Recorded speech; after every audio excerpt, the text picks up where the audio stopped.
झारखंड में डीजीपी अनुराग गुप्ता की नियुक्ति को लेकर भाजपा और झामुमो आमने सामने आ गए हैं। भाजपा ने एक बार फिर से मांग की है कि वर्तमान डीजीपी अनुराग गुप्ता को बर्खास्त किया जाए और नए डीजीपी की नियुक्ति यूपीएससी पैनल द्वारा कराई जाए। भाजपा के प्रदेश प्रवक्ता अजय शाह ने गुरुवार को रांची में एक संवाददाता सम्मेलन में कहा कि सुप्रीम कोर्ट ने डीजीपी की नियुक्ति के लिए स्पष्ट गाइडलाइन जारी की है। गाइडलाइन के तहत डीजीपी की नियुक्ति यूपीएससी पैनल द्वारा की जानी चाहिए। उन्होंने आरोप लगाया कि राज्य सरकार ने संविधान और केंद्र सरकार के निर्देशों का उल्लंघन करते हुए डीजीपी की नियुक्ति की है। अजय शाह ने कहा कि झामुमो के केंद्र महासचिव और प्रवक्ता सुप्रियो भट्टाचार्य उत्तर प्रदेश में डीजीपी नियुक्ति के संबंध में गलत बयान दे रहे हैं। उन्होंने उदाहरण देते हुए बताया कि उत्तर प्रदेश, उत्तराखंड, छत्तीसगढ़ और मध्य प्रदेश में डीजीपी की नियुक्ति यूपीएससी पैनल के माध्यम से की गई है। वहीं पंजाब और पश्चिम बंगाल में सुप्रीम कोर्ट के दिशा निर्देशों के विपरीत डीजीपी की नियुक्ति की गई है। भाजपा प्रवक्ता ने कहा कि सर्वोच्च न्यायालय ने पश्चिम बंगाल सरकार को कई बार डीजीपी नियुक्ति मामले में फटकार भी लगाई है। अजय शाह ने यह भी कहा कि झामुमो के प्रवक्ता भाजपा द्वारा उठाए गए सवालों का जवाब देने के बजाय सिर्फ भाजपा प्रदेश अध्यक्ष और राज्य के पूर्व मुख्यमंत्री बाबूलाल मरांडी पर निजी हमले कर रहे हैं।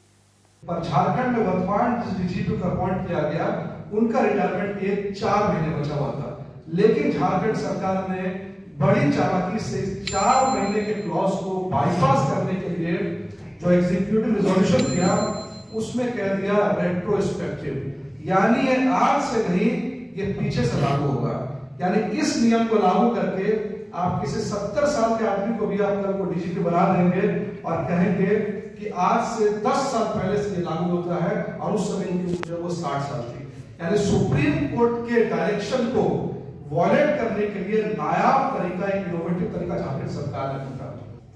किसी भी आईएएस का, आईपीएस का, ऑल इंडिया सर्विस ऑफिसर जिसमें आईएएस, आईपीएस और इंडियन फॉरेस्ट सर्विस ऑफिसर्स आते हैं, अगर उनका रिटायरमेंट एज 60 है और आपको वो आगे एक्सटेंड करना है, ये पावर एक्सक्लूसिव सेंट्रल गवर्नमेंट का पावर है, ये पावर स्टेट गवर्नमेंट के पास नहीं है।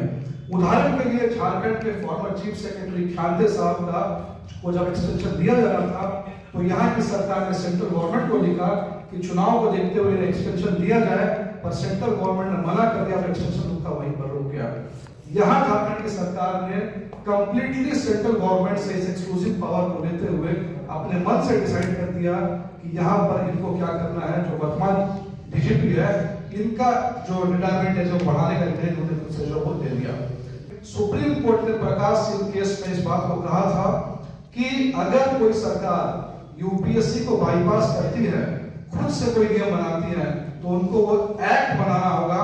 ये किसी एग्जीक्यूटिव रिजोल्यूशन से काम नहीं चलेगा।